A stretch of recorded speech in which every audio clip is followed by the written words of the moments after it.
3 secondes.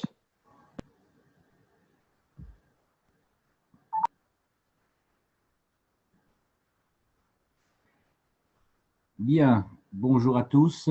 Nous sommes le 3 mars 2018. Bienvenue sur l'enseignement médical du samedi. Nous allons aborder aujourd'hui, je suis Jean-Jacques Dermont et je suis enseignant et je présente donc le dernier atelier que j'appellerai structuré avec des supports anatomiques. Et aujourd'hui, nous allons aborder la respiration et les plexus. Donc, c'est un cours qui devrait intéresser ceux qui participent aux ateliers résonance. Alors, que sont les plexus, tels que le plexus solaire, par exemple, ou les chakras? Ce sont des paquets ganglionnaires nerveux.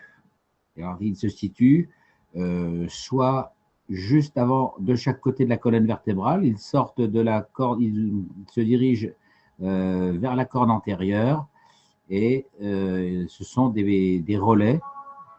Ils font partie du système nerveux autonome et on peut considérer que ce sont des réservoirs d'énergie.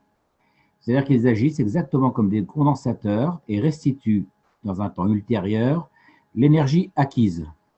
Retenez bien ça. Alors, on va étudier la façon dont ils se remplissent. Ils se remplissent en les entraînant, en imaginant une force la plus haute possible, toujours supérieure à celle utilisée dans la vie quotidienne. Ainsi, comme cette force n'est pas déversée par un acte physique réel, je dis bien réel, l'énergie de l'entraînement va donc rester inutilisée dans les ganglions des plexus et va donc se stocker. Lorsque vous allez devoir ensuite passer à la réalisation de ce même acte quelconque, les ganglions vont alors déverser leur énergie de façon automatique. Le cerveau physique n'intervient plus, seul le diencéphale intervient directement sur les plexus. L'effort ne devient plus alors volontaire physiquement. Les ganglions et les plexus agissent donc de façon automatique. Alors, on va essayer de réexpliquer un petit peu. Par exemple, vous avez une cafetière qui fait 30 kg, mais vous ne le savez pas. Lorsque vous allez prendre la cafetière que vous croyez vide, eh bien vous serez incapable de la soulever du premier coup. Parce que votre diencéphale, lui, a considéré que la cafetière était vide et donc vos ganglions n'ont pas été préparés à soulever la cafetière. Maintenant, si vous vous entraînez mentalement à remplir une cafetière fictive de 30 kg et à fournir mentalement un effort musculaire correspondant à ces 30 kg, lorsque vous allez arriver devant la cafetière réelle avec les 30 kg, eh bien votre diencéphale va, avec les ganglions de concert, soulever la cafetière de 30 kg, sans intervention de la volonté. C'est-à-dire que ce sont les plexus qui ont été par l'entraînement, ils ont été entraînés à se stocker une énergie virtuelle qu'ils vont pouvoir restituer lors de l'accomplissement de l'acte. C'est là toute la qualité de l'entraînement. Donc, ça fonctionne exactement comme les condensateurs, soit électrochimiques et qu'on utilise en électronique, ou les condensateurs de Keshe, c'est-à-dire que le courant arrive à une extrémité du condensateur, celui-ci se remplit, il stocke l'énergie, et lorsqu'on en aura besoin, il va la restituer dans un temps ultérieur. Et ce, sans intervention du système de batterie qui était fourni au départ. Donc là, ici, dans le corps humain, la batterie, ça serait la volonté de soulever 30 kg. Mais si vous vous êtes entraîné à remplir vos plexus avec un entraînement fictif, eh bien à ce moment-là, les ganglions vont agir automatiquement, sans intervention de la volonté, c'est-à-dire de la batterie de départ. Donc là, ce que je vais vous apprendre, peu de gens vont l'apprendre de la façon dont je l'enseigne. C'est-à-dire que beaucoup ont appris à respirer de mauvaise façon, y compris chez les professionnels qui enseignent. La première règle dans la respiration. Premièrement, ce n'est pas parce que vous êtes en cours, soit de méditation, soit un cours de respiration, que vous devez démontrer la façon dont vous respirez. La façon dont vous respirez ne regarde que vous. Donc, pendant les cours de résonance, bien que vous entendiez la voix de Corinne qui vous guide dans un certain travail, vous devez travailler la respiration à votre convenance dans le cadre de ce que l'on vous indique, Corinne. La seule chose à respecter, retenez bien ça, c'est votre honnêteté avec les deux instants de ce que j'appelle le désir d'inspire et le désir d'expire. Donc c'est une sensation très particulière intérieure, c'est-à-dire qu'il y a des moments où vous aurez l'impression de suffoquer, de manquer d'air ou d'étouffer. Eh bien, vous devez guetter ce que j'appelle une envie impérieuse de respirer, soit d'inspirer, soit d'expirer. Vous ne devez pas devancer ce désir et vous ne devez pas le retarder non plus. Donc, il faut vraiment guetter cet instant précis. C'est vraiment un désir, exactement comme une envie d'uriner. Je vais revenir un petit peu sur cet instant sur ce désir. Lorsque vous commencez à laisser entrer l'air, qu'on appelle l'inspiration, vous allez laisser entrer l'air. La glotte est ouverte, vous laissez se remplir les poumons. Vous ne forcez pas, puisque en fait, c'est la pression atmosphérique qui impose l'inspiration. Bien, vous laissez entrer l'air, vous laissez entrer, vous laissez entrer. Et puis, à un moment donné, vous aurez l'impression que votre respiration s'arrête, qu'elle est arrivée à un maximum. Eh bien, comme une sorte de plateau. Mais pendant ce plateau, on peut encore inspirer. On le verra tout à l'heure. Et à un moment donné, au bout de ce plateau, eh bien, il y a ce que j'appelle le désir et le besoin de souffler. C'est ça que j'appelle le désir ou le besoin. Même chose en phase d'expiration, vous allez souffler, vous laissez souffler, vous accompagnez la respiration, vous attendez, il y a une sorte de silence, de pause. Vous avez vu ça avec une Guyenne et avec Corinne. Et au bout de cette pause, il y a un moment donné, vous allez avoir ce besoin, cette nécessité impérieuse d'inspirer. Donc voilà ce que j'appelle, moi, le désir ou le besoin. Donc il faut bien guetter ces deux périodes. Donc maintenant que vous savez faire et respecter, que vous avez compris ce que c'était cet instant de désir, vous allez envoyer l'air maintenant dans un organe. Ça peut être par exemple le foie. Le foie, vous allez devoir vous inspirer, vous allez prendre dans un livre d'anatomie l'image du foie pour bien vous la représenter, en avoir une image réelle. Et vous allez imaginer que dans votre foie se trouve un petit poumon ou un petit ballon. Et lors de l'inspiration, vous allez laisser entrer l'air en imaginant que non plus vos poumons sont dans la cage thoracique mais dans votre foie. Et vous allez faire un tout petit déplacement imperceptible de la cage thoracique au niveau du foie. Donc vous allez vous balancer la cage thoracique vers la droite très légèrement, un tout petit quelque chose, de façon à focaliser la respiration ou le flux d'inspiration vers le foie. Et vous laissez entrer l'air, c'est votre foie qui inspire. À ce moment-là, le remplissage va se faire de façon infinie, infinie, infinie, très lente, sans qu'il n'y ait aucune action d'inspiration. C'est-à-dire que vous êtes arrivé, vous avez inspiré, et puis à un moment donné, vous allez sentir que votre respiration est arrivée à son maximum, vous laissez la glotte ouverte, vous déplacez la cage thoracique, et là, vous laissez encore se remplir à l'infini, même si vous avez l'impression de suffoquer, ça va respirer énormément, énormément, avec une force extraordinaire, presque surprenante. C'est ce qu'il appelait hier, dans le cours avec les Polonais, cette impression de tension. En fait, c'est comme si vous remplissiez un ballon tout neuf, et donc il a du mal de se remplir. Donc pour ceux qui commencent ce type de respiration, vous allez avoir cette sensation de force extraordinaire qui se focalise dans le foie,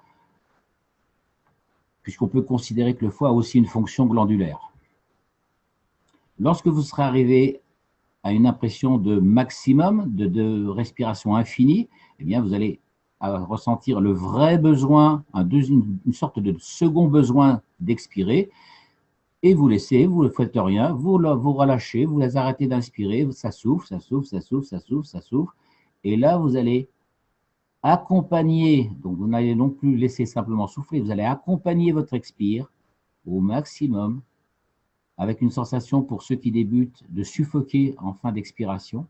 La glotte est toujours ouverte, et là vous allez attendre un désir, mais un désir qui va être repoussé beaucoup plus loin qu'avant. Voilà donc comment on pratique la respiration focalisée sur un organe. On peut réaliser ce type de respiration avec n'importe quelle partie du corps. Ça peut être un muscle, ceux qui font du stretching par exemple, ceux qui font simplement du yoga ou même ceux qui font du yoga. C'est un secret qui n'est révélé par personne à mon avis, ou peut-être que des gens m'ont copié et l'ont mis en pratique. Lorsque vous étirez un muscle, alors je vais essayer de vous faire un dessin si je peux. Il est où mon tableau? Voilà. J'aurais voulu le tableau blanc. J'ai pas le tableau blanc, il est où? Bon, je vais dessiner. Imaginez, je vais dessiner par-dessus. Hein. Donc, imaginez un muscle.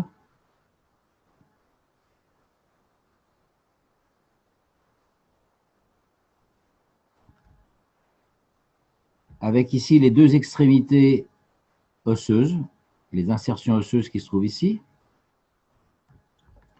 Si vous étirez ce muscle, le muscle va donc se trouver dans cette situation-là.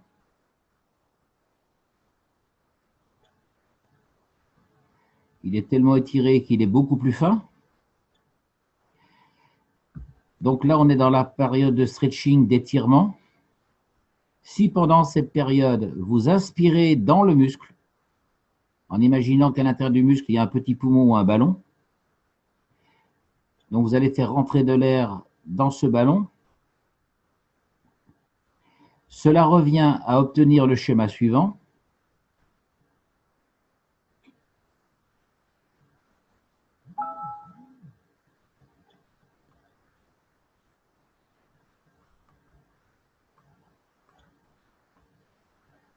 C'est comme si vous aviez la sensation de vouloir rapprocher les extrémités du muscle. Vous voyez, c'est comme si le muscle voulait se raccourcir, se gonfler, mais comme le muscle il est toujours fixé ici, le simple fait de remplir le ballon ici provoque un second étirement. Donc, vous allez vous retrouver dans cette situation-là.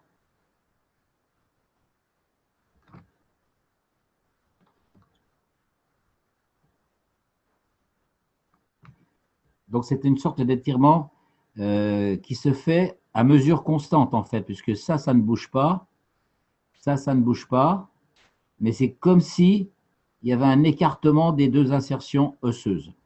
Voilà comment on provoque un étirement musculaire en stretching. Ceci n'est enseigné nulle part, c'est un effet mécanique. Voilà. Donc, vous pouvez réaliser ça sur un muscle, vous pouvez le réaliser dans un organe. Donc, si c'est le foie, vous aurez le foie qui est ici. Vous envoyez de l'air dans le foie et à ce moment-là, c'est comme si vous alliez augmenter le volume de votre foie. Et donc, c'est ça qui va provoquer un débit supérieur au niveau hormonal. Même chose pour le pancréas.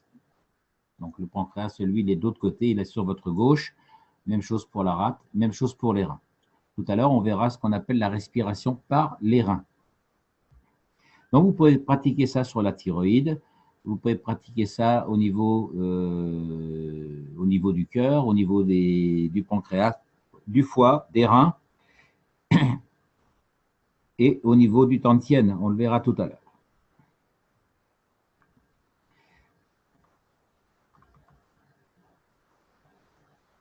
Alors, je vais effacer tout ça.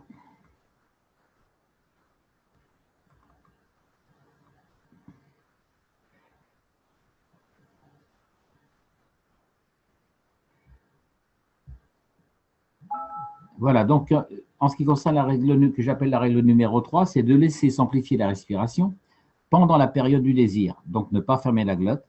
Vous devez laisser les voies aériennes libres, que ce soit autant en inspirant qu'en expirant. Donc, vous laissez entrer l'air normalement, et puis au moment de la pause, donc je répète, vous laissez encore entrer l'air de façon imperceptible. Ça se fait tout seul, sans aucun effort de la volonté.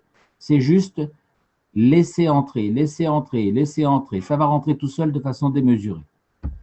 Et ensuite, vous passez à la phase expiratoire et vous faites la même chose en fin d'expiration. Ensuite, la règle numéro 4. Lorsque vous aurez bien maîtrisé ce type de respiration, vous allez vous apercevoir que la peau respire réellement. De même, les os respirent réellement. On appelle ça la respiration par les os ou la respiration par la peau. Quand vous arrivez à l'inspiration démesurée, vous allez vous apercevoir qu'en fait, vos poumons n'ont quasiment rien fait et que ce ne sont plus eux qui inspirent, ça inspire ailleurs, à travers la peau. C'est vraiment une sensation réelle.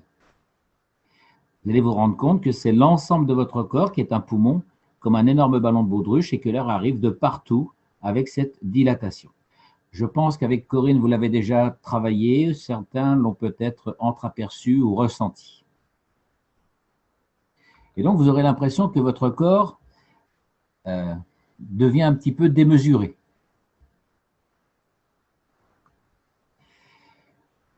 Maintenant, on va passer à la règle numéro 5. Je crois que vous avez aussi commencé à aborder cette façon de respirer. Tout le monde dit qu'il faut respirer par le ventre. Oui. Mais tout le monde dit qu'il faut respirer en gonflant le ventre. Non. Lorsque vous respirez par le ventre en le gonflant, ceci est une ineptie.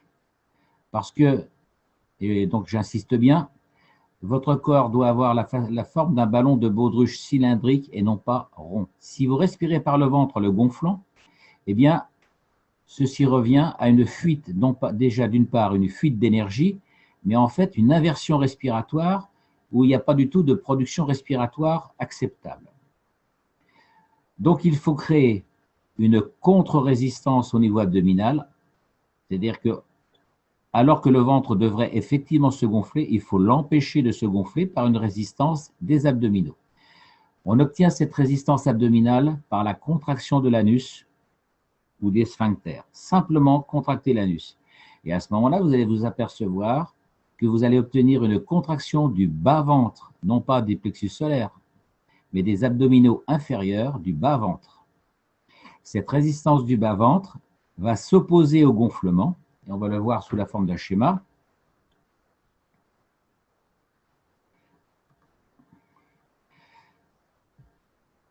Ici, vous avez la contraction de l'anus.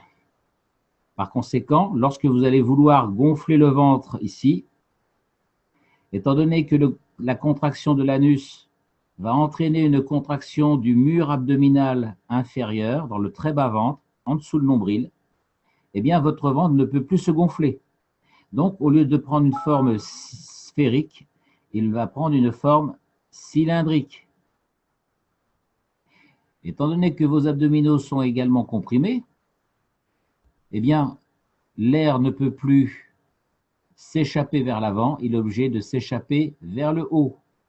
Mais comme ici, il y a le diaphragme, eh bien, donc, vous allez créer une colonne d'air et votre colonne vertébrale va se redresser simplement par le fait de conduire votre respiration. Donc ici, la colonne vertébrale est figurée de cette façon-là, eh bien, elle va prendre cette forme plus ou moins rectiligne. Donc au fur et à mesure que vous allez maîtriser ce type de respiration, la colonne lombaire va se redresser. Ici, d'habitude, il y a une sorte de blocage de l'énergie qui a du mal de passer. Eh bien, quand la colonne se redresse, ça libère le passage.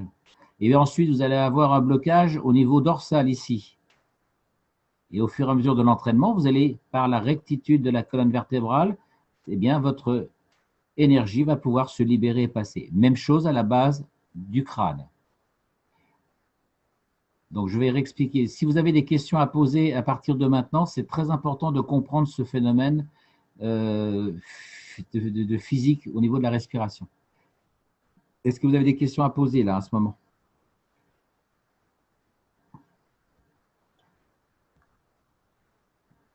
On est en train de respirer. Alors, vous pouvez essayer de vous entraîner. Donc, vous êtes assis, vous pouvez le faire assis. Hein.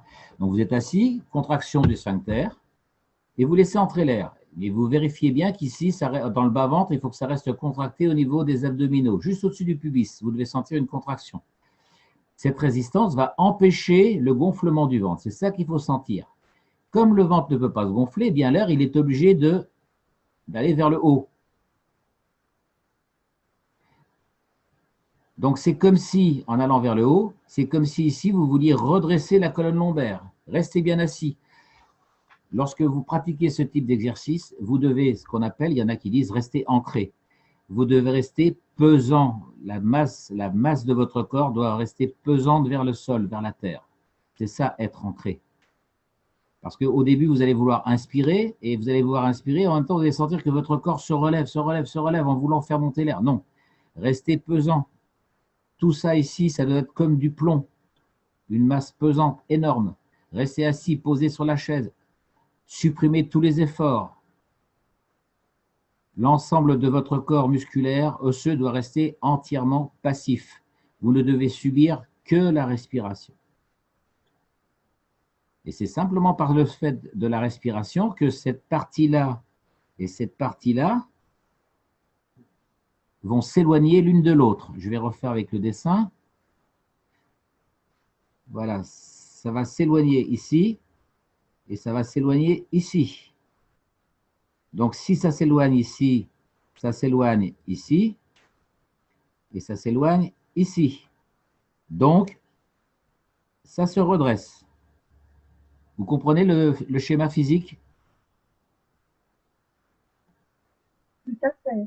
Parfait, très très bien. OK. Parce que si vous gonflez le ventre,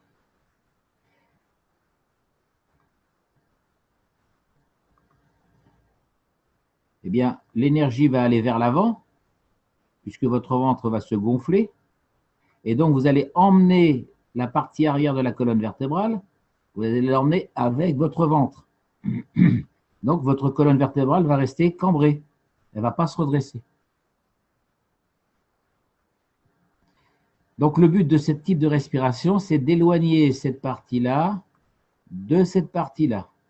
Cette partie-là va s'éloigner avec cette partie-là. Donc, on obtient une rectitude entre ces deux extrémités qui s'éloignent.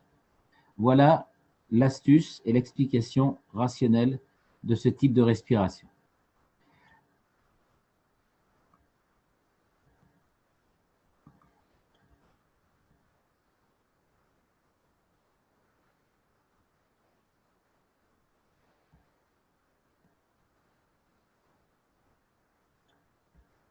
Voilà, donc ça c'est un autre schéma qui vous montre effectivement l'éloignement virtuel d'un ballon de baudruche qui se trouve dans l'ensemble de votre corps, puisque ici la partie abdominale, on peut considérer que c'est comme un réservoir de liquide qui équivaut à un réservoir d'air. Les deux se comportent de la même façon. Donc vous allez avoir un éloignement depuis le rectum, depuis le sphincter, jusqu'à la base du crâne. Ces deux parties-là vont chercher à s'éloigner, comme c'est représenté avec les flèches rouges. Et donc, puisque ça s'éloigne, vous allez avoir la colonne vertébrale qui va se redresser imperceptiblement. Donc, la grande difficulté de ça, c'est contracter l'anus, sentir la contraction abdominale, ça c'est facile. La grande difficulté, c'est de sentir que l'on fait une sorte d'effort respiratoire et de concentration respiratoire pour observer sa respiration, mais en même temps, on a tendance à vouloir soulever le bas du corps au lieu de rester assis sur la chaise avec cette sensation de masse. Donc, pendant les cours de Corinne, gardez toujours à l'esprit cette sensation de masse, de pesanteur vers le bas. Vous devez vraiment avoir la réalité de ce qu'est la pesanteur. Si vous n'avez pas ça, c'est que vous n'êtes pas ce qu'on appelle ancré ou posé au sol. Donc, pendant cet exercice, vous devez sentir, donc la tête est ici, la colonne vertébrale, cage thoracique, l'abdomen, le bassin. En supposant que vous êtes assis, par exemple, vous devez avoir la sensation du poids du corps sur vos pieds. Si vous ne l'avez pas, si vous ne sentez pas cette pesanteur dans les pieds, c'est que vous êtes mal positionné. Si vous êtes debout, c'est la même chose.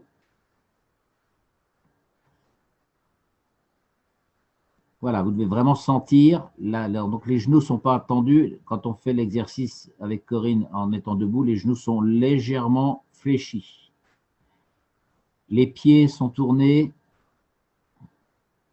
Ça, c'est le bassin. vos pieds doivent être tournés vers l'intérieur. Excusez-moi, les pieds sont comme ça et non pas comme ça.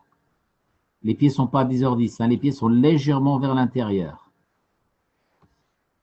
On verra ultérieurement qu'au niveau des membres inférieurs, doit se déclencher lorsque vous êtes en état de travail avec le sphincter.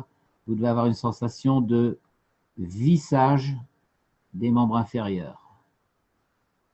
Comme si avec vos pieds, vous étiez en train de visser le sol. Et à ce moment-là, vous allez sentir que tout votre membre ici est en train de tourner sur lui-même et va déclencher une force ascendante vers le haut du corps.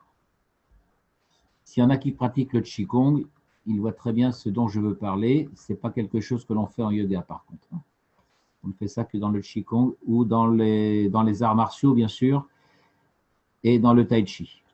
C'est pour ça que je préfère de loin le yoga chinois au yoga indien.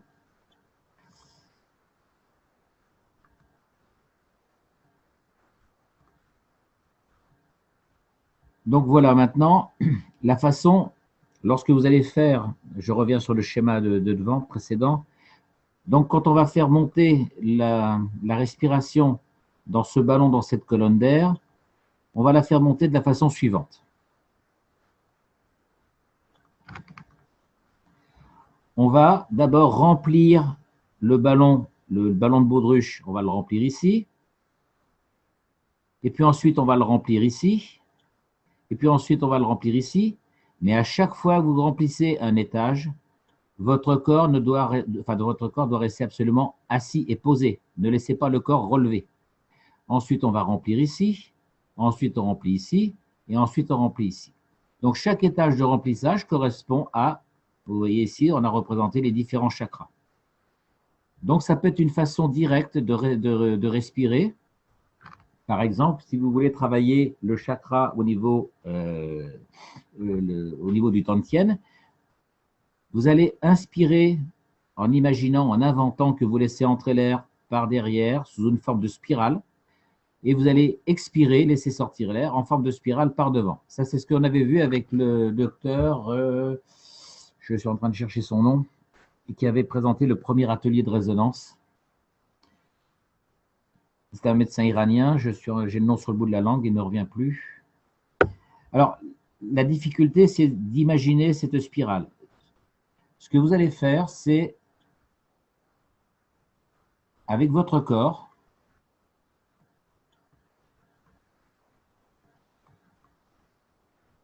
vous allez imaginer que votre corps tourne. Vous allez imprimer à votre corps une giration imperceptible à partir de votre bassin. En fait, c'est votre bassin que vous allez faire tourner, mais imperceptiblement, juste pour aider à l'imagination de cette spirale. Donc, vous êtes sur votre chaise et vous faites un tout petit, imperceptiblement, en même temps que les yeux sont fermés pour imaginer cette spirale. Et donc, le fait de focaliser avec un mouvement réel physique va vous aider à percevoir cette giration, cette spirale. Donc, on inspire, petit léger mouvement du bassin, sphincter fermé, on laisse entrer l'air de façon à ne pas être perturbé par l'acte respiratoire. On laisse entrer l'air jusqu'à l'infini. Besoin d'expire, et là, même chose, giration du bassin et on laisse sortir l'air en spirale. Donc, vous pouvez répéter ça sur chaque étage, chaque niveau de plexus ou de chakra. Y a-t-il des questions à poser à partir de maintenant? Est-ce que certains pratiquent de cette façon déjà? Non. Par contre, ce que j'aimerais poser comme question, ces chakras, en fait, sont en relation aussi avec des glandes endocrines. Tout à fait. Hein, donc, lorsqu'on a vu ça avec les Polonais, hein, on peut très bien faire cet exercice justement pour ressentir les glandes endocriniennes Tout à fait. et puis faire le travail qui nous avait donné à faire, enfin, qui nous avait proposé. Tout à fait. Tout à fait. Merci. Donc là, ici, par exemple, vous pouvez imaginer que vous avez la rate, d'accord? Donc là, on va le revoir tout à l'heure hein, dans les images successives. Mais tu as tout à fait raison. Hein. On peut l'appliquer soit au chakra, au plexus, soit aux organes. C'est la même chose. Hein. C'est le même principe.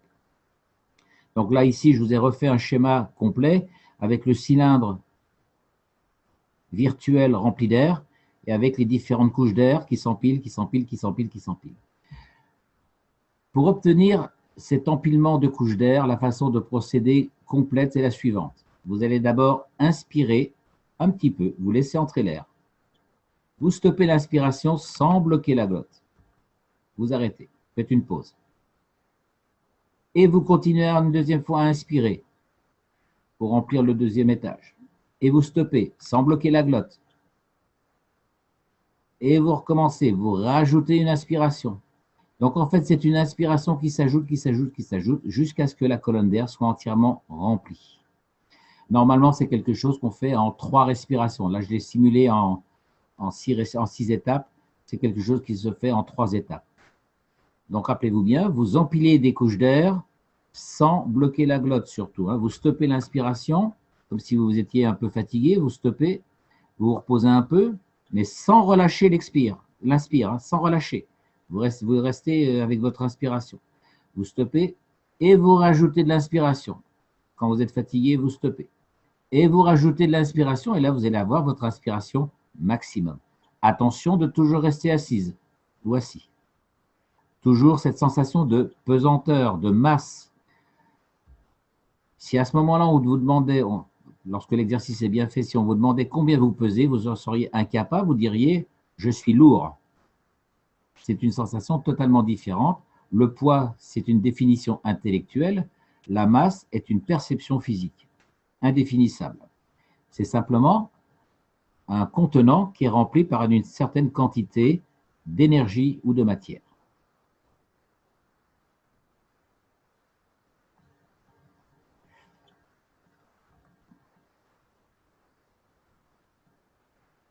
Bien, lorsque vous travaillez maintenant dans le travail avec Corinne, avec l'entraînement, vous devrez toujours travailler avec cette sensation à la fois d'amour, de joie, de compassion, de gratitude pour votre partenaire qu'on appelle l'âme universelle. Alors, je ne sais pas si je vous en avais parlé de ce que j'appelle le partenaire ou l'âme universelle. C'est quelque chose qui pourrait ressembler à votre partenaire sexuel dans la vie courante, sauf que c'est quelque chose de beaucoup plus vaste, un peu plus indéfinissable, mais c'est la même sensation et la même attitude que dans la vie physique, mais sur le plan spirituel. Donc, vous devez ressentir vraiment quelque chose de physique. Ce n'est pas quelque chose d'intellectuel. C'est pas oui, oui, je t'aime bien, parce que moi aussi j'aime bien les fraises, j'aime bien les haricots verts, j'aime bien les petits pois. Ce n'est pas ça l'amour. Hein. C'est une sensation réellement physique, mais destinée à ce que j'appelle le partenaire universel, quelque chose, un être qui serait de façon démesurée. Donc ça, vous allez le pratiquer lorsque vous arrivez avec Corinne au chakra couronne pour être en connexion avec donc l'amour universel ou ce qu'on appelle, ce que M. Kesh appelle l'Adam ou l'Ève universelle.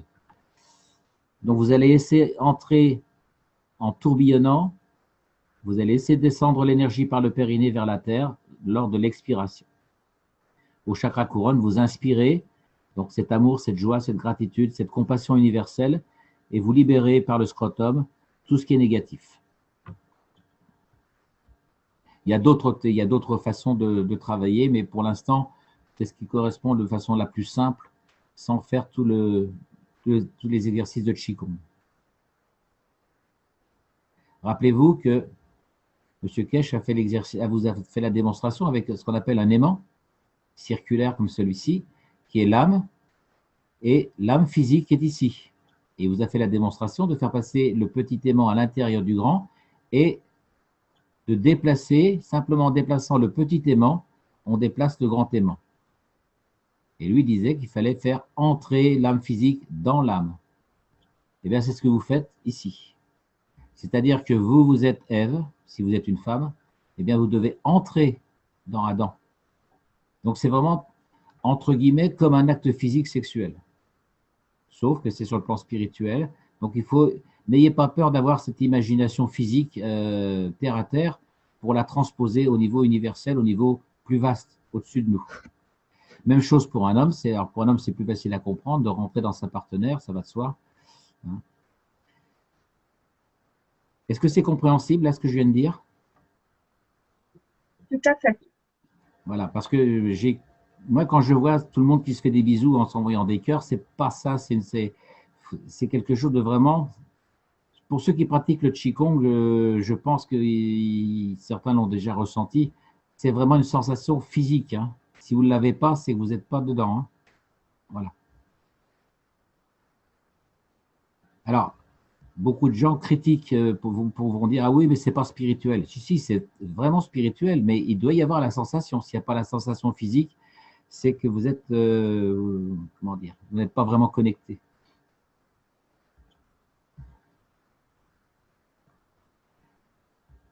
Alors, l'amour, la joie, la compassion, la gratitude et le sourire intérieur. Alors, le sourire intérieur, qu'est-ce que c'est? Si je vous regarde et quand je vous regarde travailler, je dois voir la commissure des lèvres légèrement souriante et écartée. Les yeux doivent avoir le sourire intérieur. Mais sinon, c'est le sourire des Asiatiques. Hein. On ne voit rien sur le visage, si ce n'est qu'un léger écartement. Ce n'est pas le sourire occidental. Hein. Bonjour madame, bonjour monsieur, dans un commerce, ce n'est pas ça le sourire intérieur. C'est l'intention de sourire, avec donc écartement des commissures des lèvres, le sourire des yeux. Ça, c'est très important. Donc, à l'opposé de l'amour, de la joie, de la compassion, eh bien, on a les émotions qu'on appelle négatives, la colère, la haine, la peur, l'angoisse, les craintes, la tristesse. On a déjà vu ça dans le schéma que nous avait présenté Frédéric. Vous l'avez représenté ça sous forme circulaire.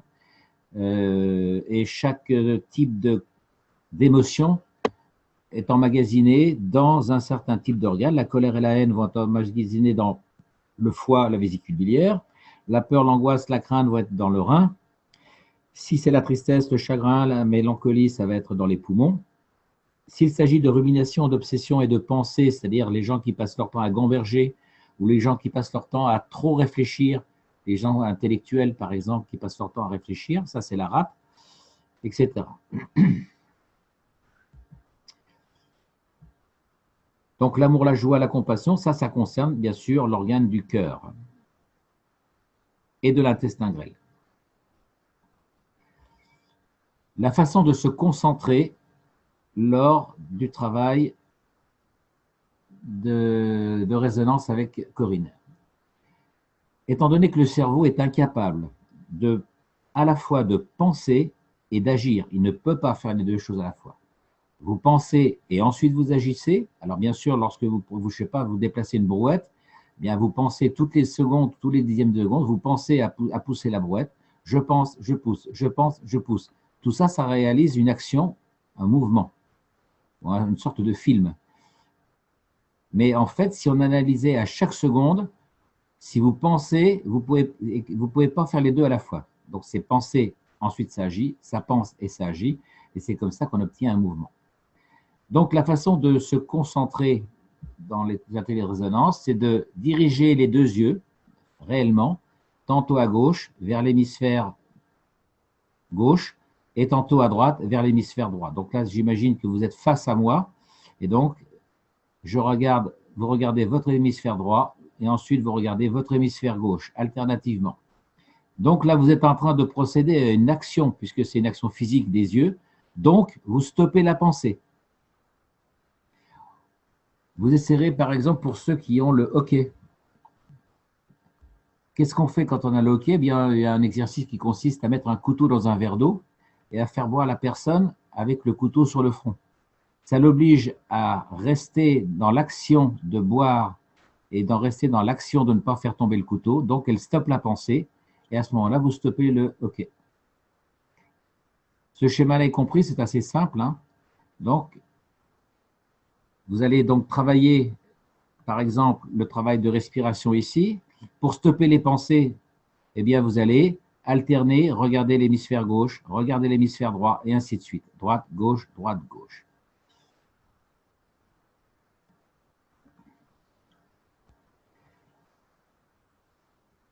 Alors ensuite, c'est la transmission de l'amour, qui fait suite, bien sûr, à ce qu'on vient de voir. C'est la suite de cet exercice, en fait, de ça, hein, en fait. Donc, l'amour, c'est la réunion d'un être masculin et d'un être féminin. Eh bien, cet amour doit être transmis par la naissance d'un enfant, par exemple, donc l'enfant, en fait, est la prolongation, bien sûr, de l'amour de ses parents. Et donc, c'est aux parents de faire perdurer, dans l'éducation, de faire perdurer cet amour qui a été transmis. Cet amour se transmet à partir, on l'a vu dans le cours avec les Polonais, en partie, je pense, puisque nous avons vu que l'hypophyse, ou la glande pituitaire, qui est appelée aussi, qu'ils appelaient la glande pituitaire, c'est l'hypophyse, c'est le général en chef de tout le système glandulaire hormonal, les hormones endocrines, qui fait la connexion entre le système des testicules ou des ovaires chez la femme, qui est en lien direct avec l'hypophyse. Et l'hypophyse étant sous le contrôle du thalamus. Et le thalamus va à son tour renvoyer l'information au cœur. Cœur-poumon. Donc voilà le cycle de l'amour. Ça, c'est sur le plan physique. Eh bien, il faut reproduire lors de l'exercice, de cet exercice-là, il faut reproduire. Donc ça, c'est la partie, on pourrait dire testiculaire, la faire rentrer au niveau thalamique, la transposer au niveau céleste.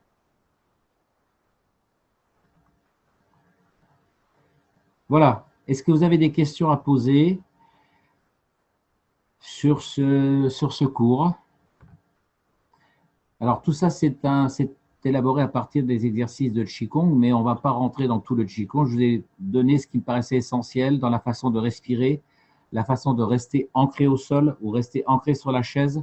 Le mieux, c'est de faire les exercices debout pour avoir vraiment la pesanteur de l'entièreté du corps. Mais on peut le faire assis pour ceux qui ont des problèmes de fatigue ou des problèmes de membre inférieur, à condition de bien transposer le poids du corps sur les pieds, de le répartir aussi sur les pieds. J'ai une question, Jean-Jacques. Oui. Quand on expire au niveau des chakras, est-ce qu'il y a une façon, est-ce que c'est horaire ou anti-horaire? Est-ce qu'on s'imagine l'horaire ou anti-horaire? Non, ça n'a aucune importance. Aucune importance. D'accord, merci. Tu fais celle qui te convient. C'est une convention. Ok. D'accord. Alors, en principe, les droitiers, ils vont faire balancer leur bassin vers la droite, et je suppose que les gauchers vont le faire peut-être vers la gauche, mais c'est le sens avec lequel tu es le plus à l'aise.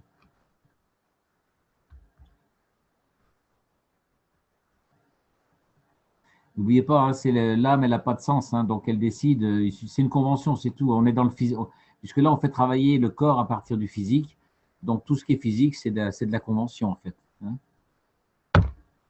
Et vous pouvez même changer d'une séance à l'autre, vous pouvez passer vers la droite ou vers la gauche. Vous pouvez le faire même dans les deux sens. Vous pouvez faire la giration à gauche et la giration à droite, ce qui est encore mieux. Donc vous faites 5-6 fois à droite, 5-6 fois à gauche, et vous soufflez 5-6 fois à droite et vers la gauche. Tout dépend de votre capacité respiratoire, bien sûr. Alors, la difficulté pendant les cours avec Corinne, ou que ce soit avec moi ou avec un autre enseignant, c'est de ne pas être pris de court par les directives de l'enseignant. C'est-à-dire des fois, l'enseignant, il va trop vite par rapport à votre propre rythme, ou au contraire, il ne va pas assez vite par rapport à votre rythme. Donc, en fait, des fois, vous avez l'impression de vous sentir un petit peu en retard par rapport aux consignes de l'enseignant. Donc, c'est ça qui peut poser des fois une difficulté. D'autres questions ?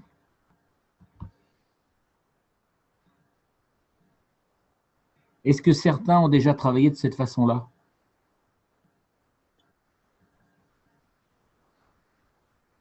Bah, comme je fais du Qigong et comme je fais du Tai Chi, voilà. J'ai fait déjà ce type de travail. Voilà. Donc, je ne t'apprends rien alors. Ah, je sais quand même, tu m'apprends quand même beaucoup de choses. Mais il y en a d'autres que je connais. Il y a d'autres choses que je connais. Alors, Comme les respirations par palier, tu sais? ben, la respiration, oui, alors je n'ai pas abordé ça parce que ça, il y a 36 façons de. Ça, c'est la base de la respiration, hein. Les respirations partagées, j'aborde pas. C'est la base. C'est pour que les. Là, si vous avez bien compris ça, vous avez compris ça. Alors, on a passé 2 heures, mais en 10 minutes, c'est expliqué, hein. Mais Ouais. il y a des gens qui font un an de yoga pour apprendre à respirer. Ça m'a toujours mis en colère, entre guillemets, quand je voyais la façon dont on enseignait aux gens à respirer, parce qu'ils se croient obligés de démontrer qu'ils respirent. Il n'y a rien à démontrer, hein. On laisse entrer l'air, on la laisse sortir. Pour la ligne, ça regarde. C'est une question intime intérieure. Voilà, donc après les respirations partagées, parce qu'en Qigong, là, vous avez que je dirais, le centième de ce qu'il y a à apprendre en Qigong, hein. Après, il y a la respiration céleste, la respiration cosmique, la respiration par les os, la chemise de fer. Enfin, il y a plein d'autres techniques. Donc, je vous ai donné des petits aperçus, surtout sur le mécanisme de la respiration, la façon de stopper la pensée et la façon d'empiler les couches d'air. Voilà, avec ça déjà, c'est déjà pas mal. Bien. Alors, j'avais prévu autre chose.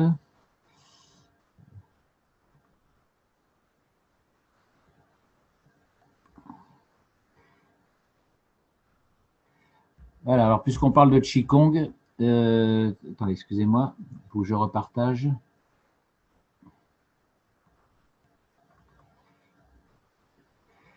Alors, il est où mon cours? Voilà. Vous l'avez à l'écran? Oui. Ok, très bien. Donc là, c'est un cours qui est issu du Qigong.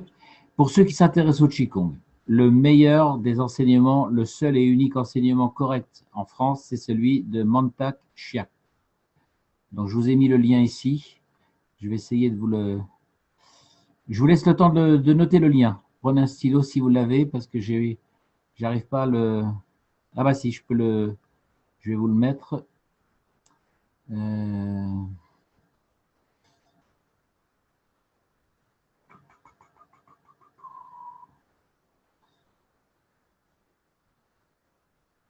Où est-ce que je vais mettre ça?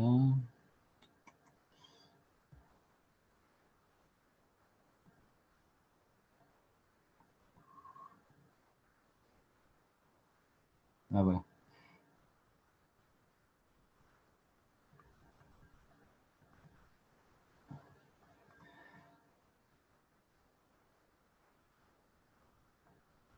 Bon bah j'ai pas.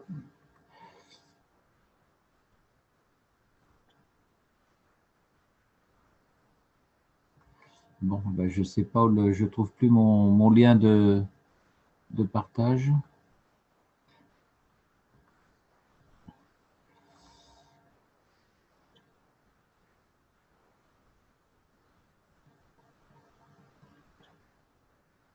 Bon, j'arrive pas à accéder au chat. Donc je vous laisse le temps de noter le lien. Je sais qu'il y a beaucoup de gens qui font du Qigong. Alors pendant très longtemps, j'ai vu que les cours de Qigong c'était nul, nul, nul. Peut-être que maintenant on a des cours, puisque Mental Chak est venu faire des sessions en France. Il vient très très rarement en France. Il va en Angleterre, parfois en Suisse. En France, il vient une fois tous les 5 ans, je crois. C'est le seul à donner les enseignements corrects en Qigong. Souvent, le Qigong ressemble à la gymnastique. C'est pas ça le Qigong, hein. Donc, Mental Chak est le seul qui va vous donner vraiment l'enseignement complet, je dis intégral du Qigong. Alors peut-être qu'il y a maintenant des enseignants français qui sont des élèves de Mental Chak et qui font un enseignement correct, c'est possible. Alors, tout à l'heure, on a parlé de la façon d'envoyer l'air dans les organes. Dans ce qui est important, si vous prenez par exemple le foie, donc on va parler des organes aujourd'hui, puisque les organes sont les détenteurs, les co-détenteurs des émotions. Donc le foie, lui, c'est la colère notamment. La vésicule biliaire, c'est la capacité à décider de quelque chose. Il y a des gens qui sont incapables de décider, donc c'est un problème de vésicule biliaire. Et le foie, donc, lui, c'est la colère, la haine, par exemple. Donc, la première façon d'envoyer, c'est de considérer que dans le foie, vous avez un petit ballon de baudruche. Vous déplacez le corps. Je vais remettre des annotations. Donc, de déplacer le corps, le thorax légèrement vers la droite. Un tout petit mouvement, ça suffit. Juste pour signaler au mental que vous envoyez l'air ici. Et donc, les poumons vont envoyer l'air ici. Et ce n'est pas pour rien que les poumons sont situés juste au-dessus du foie, puisque le fait de respirer va entraîner une pression sur le foie et va donc entraîner un massage, une compression du foie à chaque inspiration. Donc, petit déplacement de la cage thoracique, visualiser ou regarder ou avoir l'image du foie, l'image réelle d'un foie. Donc ici, avec mon Tachak, on ajoute le travail des mains. Les mains vont pouvoir ajouter un mouvement circulaire. Donc hier, lors du cours polonais, l'enseignement, le médecin vous parlait, puisqu'il fait de la médecine chinoise, il vous parlait d'avoir une sensation de fourmillement dans les doigts. Donc ça, c'est quelque chose qui s'acquiert au fur et à mesure. Il y a une façon de provoquer le fourmillement dans les doigts, mais je ne sais pas comment vous l'expliquer de façon en audio. Je vais essayer de vous faire un dessin. Vous allez placer vos mains comme ceci.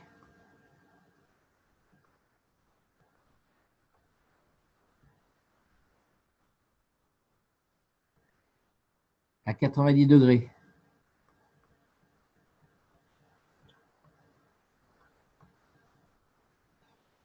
Le coude doit rester tendu. Ça, c'est votre épaule. Eh bien, vous allez faire tourner la main de 90 degrés dans un sens et dans l'autre, le plus vite possible et le plus détendu possible. Donc, au début, vous allez le faire ça c'est votre clavicule. Là, vous avez votre épaule. Le coude est ici, l'avant-bras, et la main va se trouver dans cette position-là. Et vous allez la faire tourner à plat, à 90 degrés ou même plus, dans un sens et dans l'autre, le plus vite possible. Un petit peu comme si votre main essuyait une table. Ce qui est très difficile à réaliser, c'est le relâchement complet du bras, le relâchement de la main, mais en gardant la rectitude du coude, le bras au corps. Ensuite, lorsque vous serez capable de faire ça, le bras au corps, bien vous ferez la même chose, mais avec le bras, cette fois-ci, à l'horizontale, la main ici, les doigts ouverts, détendus, ça c'est le pouce, et donc c'est comme si vous frottiez votre main sur un mur, par exemple. Et là, vous allez avoir l'impression que votre main qui était comme ça au départ, le pouce étant ici, eh bien votre main va devenir comme ceci.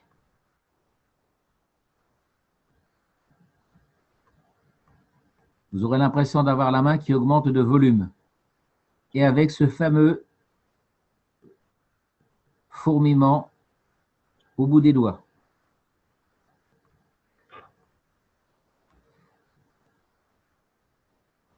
Voilà la façon d'obtenir le fourmillement dans les mains. En fait, vous allez augmenter, comment dire,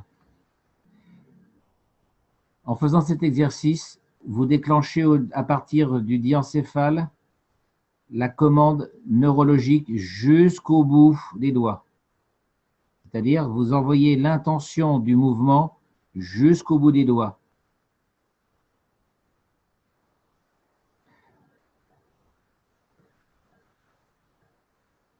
Donc ça, c'est pour l'exercice du foie. Donc on imagine le petit ballon respiratoire dans le foie. On laisse entrer l'air de façon démesurée. Petit mouvement du thorax. Et ça gonfle, ça gonfle, ça gonfle, ça gonfle, ça gonfle, avec une impression de contre-résistance contre le foie, bien sûr, puisque le foie, il est dans un... Étant donné que quand on commence à travailler ces exercices, notre corps, il est très raide. Donc vous avez l'impression d'une compression, de lutter contre cette compression, comme si votre ballon, il était tout neuf. Donc au début, vous aurez un petit peu de difficulté. Et ensuite, lorsque vous êtes arrivé au maximum, vous relâchez, vous laissez souffler, vous récupérez. Et en soufflant, vous videz les émotions négatives à la terre. La haine, la colère, etc. Tout ça, vous soufflez et vous envoyez ça à la Terre. La façon d'envoyer l'énergie négative à la Terre se fait par ce qu'on appelle les sons guérisseurs.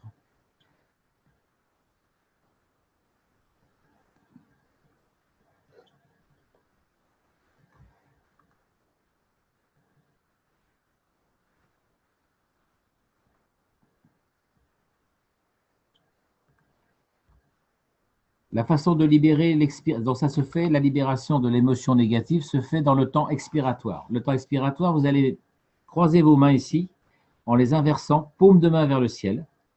Vous allez incliner le corps à l'opposé du foie, dans le sens là.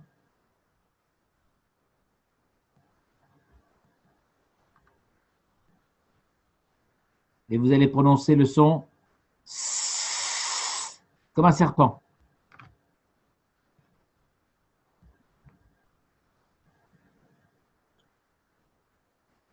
Ce cours, enfin, cette partie de cours sera notée dans le drive, donc vous n'êtes pas obligé de prendre des notes, mais je vous conseille vivement d'aller regarder les cours de Mantashak. C'est une mine d'or et une mine d'enseignement, pour ceux qui ne pratiquent pas encore. Donc voilà, ça c'est ce qui concerne le foie. Si maintenant on veut travailler le cœur et l'intestin grêle, puisque pour l'instant, on va travailler avec ce qu'on appelle les 5 éléments, bien qu'on puisse le travailler dans un autre système. Donc, on va conserver l'enseignement habituel. Le cœur et l'intestin grêle sont liés comme organes. Le cœur, c'est le réservoir, alors que l'intestin grêle est un organe d'action. Donc, l'émotion du cœur positive, c'est la joie et la sérénité. Donc, pour le cœur, on ne travaille pas, il n'y a pas de rejet de négativité. Donc, c'est le même principe. Hein. On envoie l'énergie dans le cœur, mais on va aussi l'envoyer dans l'intestin grêle. Donc, c'est en 2 temps. Inspirez dans le cœur, soufflez. Vous le faites 2 ou 3 fois. Et ensuite, vous allez passer à celui de l'intestin grêle. Donc, vous allez travailler l'ensemble des 2 éléments cœur-intestin grêle qui sont liés. Même chose avec le placement des mains au niveau de l'organe. Donc, si c'est le cœur, vous placez vos mains au niveau du cœur, puisque les mains transmettent l'énergie. Je vous en reparlerai tout à l'heure pourquoi les mains transmettent l'énergie. Même chose au niveau de l'intestin grêle. Et le son d'expiration sera le son Ah. Si on passe maintenant à la rate et à l'estomac, l'émotion positive, c'est l'honnêteté, l'ouverture d'esprit, le sens de la réflexion, réfléchir. Alors qu'au contraire, l'émotion négative, ça sera bien sûr bon, la malhonnêteté, l'étroitesse d'esprit et la rumination, passer son temps à gamberger, par exemple, ou l'anxiété. Donc, au niveau de l'estomac, la façon de procéder dans l'expiration, ça sera de placer les mains sous les côtes inférieures, comme si on enfonçait les doigts sous les côtes, au niveau de la rate. Et là, vous allez souffler en prononçant le son « Oh ». Chaque fois que vous libérez l'expiration, vous libérez l'émotion négative vers la terre, toujours. Vous remarquez ici, on se penche en avant pour comprimer les côtes inférieures et obliger à s'expirer. Si maintenant, alors au niveau du poumon et du gros intestin, je n'ai pas les images pour le poumon et gros intestin. Elles sont parties en cours de route. Je suis désolé. Simplement, sachez que le son, c'est S-H-I.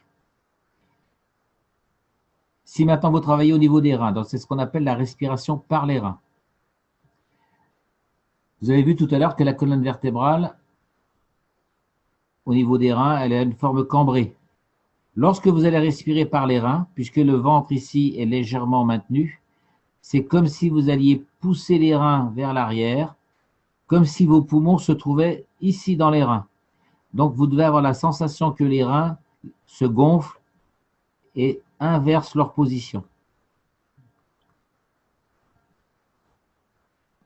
C'est-à-dire que d'une position cambrée comme ceci, vous devez passer à une position des reins arrondie. comme si vous envoyiez de l'air dans les reins. C'est toujours le même principe.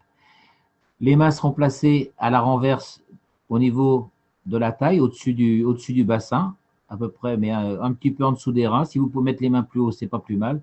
Vous devez vraiment sentir dans vos mains que vous envoyez de l'air dans vos mains. Le son, ça sera celui-là, comme le petit train. Et on envoie toujours l'air vers la terre.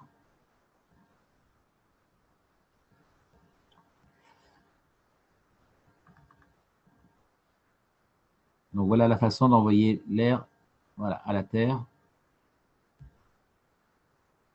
Voilà. Il y a d'autres types de respiration. Là, je vous ai montré simplement les 500 guérisseurs. Il y a d'autres façons de respirer. Il y a encore le triple, le réchauffeur, etc., etc. Bon, le but, ce n'était pas de vous faire un enseignement de Qigong, mais de faire au plus simple pour que ça soit exploitable dans la technologie de Keshe. Mais on verra de plus en plus qu'il y a beaucoup de… C'est quasiment presque du copier-coller, en fait. Rappelez-vous, c'est toujours votre intention, votre intention qui gère les événements. Rappelez-vous de toujours ajouter un tout petit mouvement physique pour focaliser le mental sur l'organe. Utilisez l'image réelle de l'organe. Vous pouvez feuilleter le dictionnaire ou un livre d'anatomie pour voir à quoi ressemble l'organe, de façon à ne pas chercher à visualiser quelque chose qui n'existe pas. C'est vraiment avoir la représentation presque réelle de l'organe. Donc, si vous pouvez trouver des images en 3D pour avoir la forme de l'organe, ça ne serait pas plus mal. Voilà. Donc là, j'avais pensé vous parler du triple réchauffeur, mais pour l'instant, c'est déjà bien suffisant de travailler avec ça. Je voulais vous parler du sourire intérieur. Donc voilà à peu près l'image à quoi ça ressemble. Les commissions des lèvres, voilà, le sourire et les yeux qui sourient, c'est très important.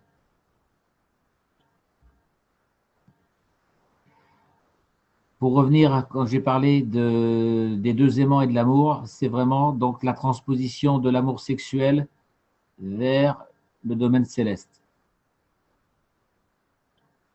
Donc cette sensation d'amour, c'est vraiment, rappelez-vous, c'est vraiment la sensation d'amour que l'on a sur Terre avec un partenaire, mais transposée de façon tellement vaste, universelle, mais vous devez avoir vraiment cette sensation physique.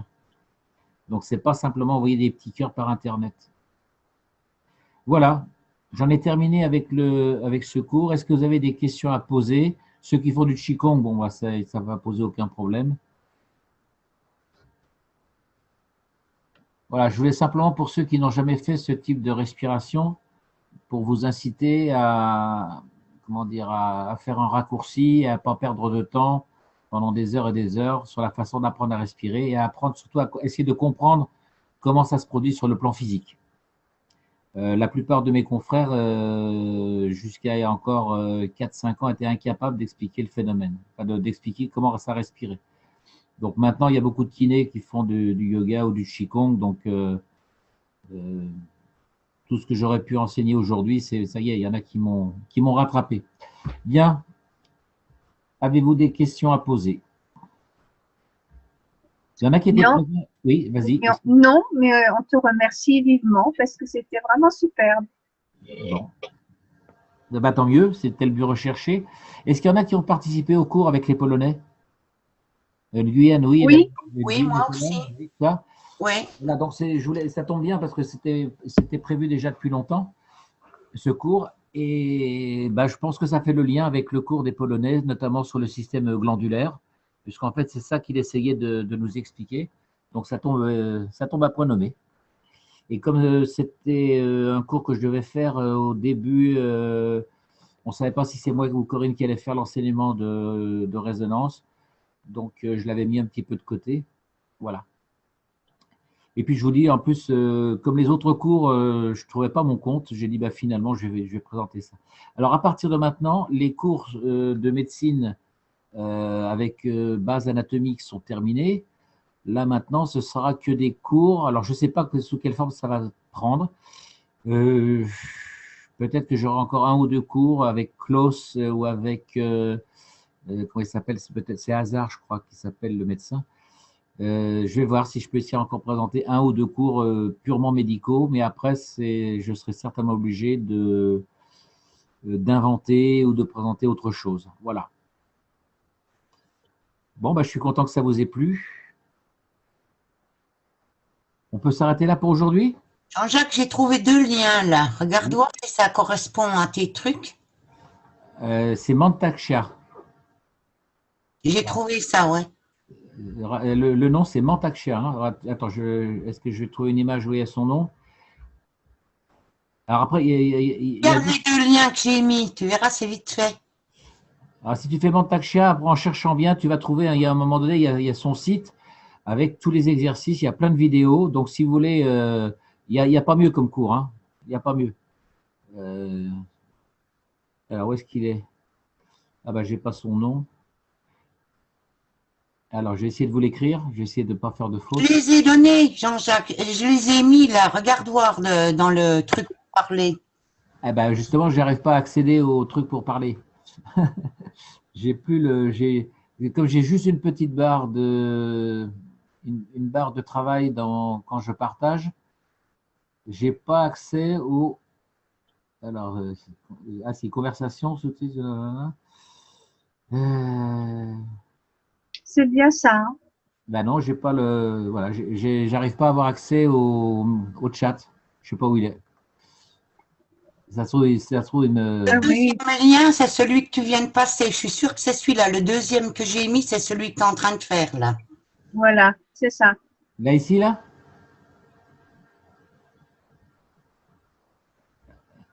Non, ça c'est le lien d'activer. Ça c'est pour activer les participants. Non, ouais, et encore le 24. Attends. En direct, personnalisé, service original, utiliser le partage. Non, c'est pas ça. Désactiver les annotations, c'est pas ça.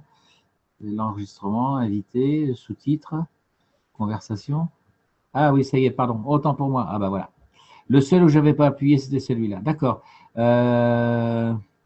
Bah, vous allez appuyer. Attends, on va appuyer, on va voir ce que ça donne. Hein. Ah oui, non, c'est. Je vais voir. Ah bah oui, mais j'ai fermé mon internet. Bon, vous allez le reconnaître, hein, le bonhomme. Hein, c'est Mantakshiak ici. Hein. Est-ce qu'il y a d'autres images où on le voit? Vous ne pouvez pas vous tromper. Hein, je vais essayer de vous écrire son nom. Papam.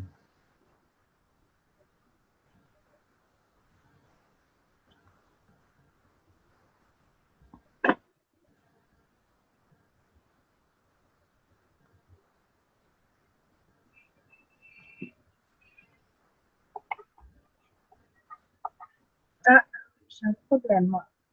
Voilà, c'est ça. Non. Mantakshia. Oui, oui. C'est Ouais, ça? c'est ça. Oui, oui. Alors, il y a plein de vidéos. Alors, essayez de les prendre dans l'ordre parce qu'il il y a plein de participants qui doivent balancer les vidéos un peu dans tous les sens. Donc, il y en a un, c'est un site, il y a une vidéo où il y a la présentation de son académie, où là, il y a tous les enseignements les uns à la suite des autres. Donc, comment essayer de façon progressive. Les sons guérisseurs, par exemple, on peut les prendre d'emblée à part. Après, il y a l'explication sur le sourire intérieur, etc., etc. Donc, je vous laisse travailler. Ce n'est pas la peine que je copie ce qu'il a fait. Parce que j'hésitais jusqu'à présent à le présenter parce que pour moi, la technologie Keshe, notamment au niveau pratique, c'est du copier-coller du Qigong. Mais ce n'est pas dit de façon franche. Donc, il semblerait qu'on ait un petit peu les coudées franches pour essayer de faire le lien entre le Qigong et la technologie Keshe. Voilà. Donc, jusqu'à présent, je n'osais pas trop faire le copier-coller. Mais je vous invite fortement à aller dans cette voie-là. Donc, ceux qui font du Qigong, ben, je leur apprends rien. Et ils doivent être un peu comme moi. Ils trouvent qu'il y a beaucoup de similitudes. Donc, pour les autres, c'est vous faire gagner du temps, si vous voulez, dans la façon de comprendre un petit peu. Il n'y a rien de plus rationnel que le Qigong, en fait. Hein.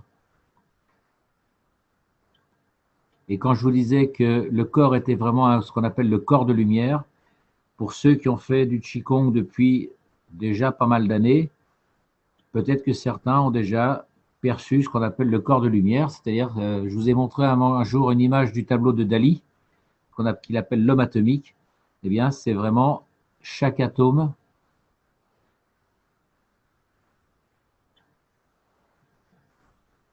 chaque point du corps est un atome ou un plasma. Et quand on est capable d'activer l'énergie de tout le corps, eh bien, on a cette aura de lumière qui apparaît. Et ce n'est pas simplement une aura, hein. C'est tout ça qui est en lumière. Voilà. En général, lorsqu'on atteint ce niveau-là, on n'en parle pas. Voilà. Vous avez le temps de noter, c'est bon? Ok, bah écoutez, on se voit la semaine prochaine. Je ne sais pas sur quel sujet on va tomber. Et Jean-Jacques, Oui, oui, est-ce que tu sais l'origine de Qigong? Qui est l'auteur, le premier auteur là? Hein? le Qigong, j'ai pas compris. Oui, oui. Répète, j'ai pas compris, Guyane. Qui a inventé le Qigong? Ah, le Qigong. Oui. Oh, c'est le. C'est un maître, un grand maître, un très grand maître. Je suis en train de chercher son nom. C'est pas, non, c'est pas Lao Tzu, c'est. Ah. Ah ben, je sais plus. Oui, c'est Lao Tzu et son descendant, c'est Chan-se. Oui, ça c'est. Voilà. Chan-se. Chance, ouais. Oui, et puisque Lao Tzu, c'est le premier qui a fait, puisqu'il fait, Oui, fait sur le premier, les. c'est Lao Tzu. C'est le Lao Tzu, mais Lao Tzu, c'était le Tao, en fait. Parce que ça, ce que je vous montre, Oui, oui, c'est le Tao. ça, ce que je vous montre, c'est le Qigong, c'est le Qigong du Tao, hein. D'accord? Oui, le Qigong du Tao. Voilà, tout à fait. C'est pour ça que je vous invite, c'est le meilleur. Voilà. Après, vous allez trouver sur Internet, il y a des gens qui font du Qigong. Moi, j'appelle ça de la gymnastique artistique, hein. Voilà. Même, tu sais, même, il y a beaucoup de Chinois, ils ne savent pas que le Qigong est venu de Chan-se et Lao Tzu. Ils ne savent pas. Ils Ouais, savent que c'est le Qigong seulement. voilà, Mais bon, il y a beaucoup de gens qui en prennent pour, comment on dit, ouais. pour, Ouais, mais la différence, c'est que les Chinois, quand ils pratiquent le Qigong, ils le pratiquent avec l'esprit. oui, Le Qigong, alors que les Occidentaux le pratiquent comme de la gymnastique artistique. C'est là la grande différence. oui, je sais. Hein, c'est-à-dire que même s'ils n'ont pas l'historique, même aujourd'hui en Chine, ou même dans tous les pays asiatiques, même si la médecine chinoise est un peu, enfin, la façon de se comporter est un petit peu dégénérée ou copiée sur les occidentaux, il reste quand même l'esprit de considérer la vie avec la philosophie, enfin, la philosophie orientale, hein. C'est un mélange de taoïsme, de confucianisme, de bouddhisme. Voilà, il reste quand même quelque chose, alors que les occidentaux, souvent, on a du mal d'avoir la mentalité, le mental correct. Bon, mais en tout cas, on est d'accord. oui. Bon. Bon, merci. En tout cas, tu as très bien expliqué, mais tu sais, il faut une chose que moi je conseille, tout ce que vous voulez faire, mais faites lentement et sûrement. Puisqu'on on déroute très facilement là. Tout à fait. Attention. Bien. Merci Jean-Jacques. Bonne soirée. Merci à vous tous. Passez un bon dimanche. Bonne soirée, Jean-Jacques. Bon dimanche. Merci. C'est Catherine, hein, ça? Oui, c'est Catherine. Oui, merci, Catherine. Au revoir. Au revoir. Catherine, toi qui as des problèmes de pied, tu dois pouvoir le faire, l'exercice debout, en sortant bien cette notion de pesanteur. Oui, mais en ce moment, j'ai un problème, Jean-Jacques. Je suis tombée, j'ai beaucoup de problèmes avec ma hanche, avec mon bassin. Oui, ben justement. Et voilà, bon, ben. Donc, il faut que tu trouves la position où la douleur, elle s'en va parce que tu es bien positionné. Ça, c'est un bon exercice. Jean-Jacques, je t'ai mis un message en MP, tu ne m'as pas répondu. Là, aujourd'hui, ici, là? Non. Quand ça, sur Ça fait un moment déjà.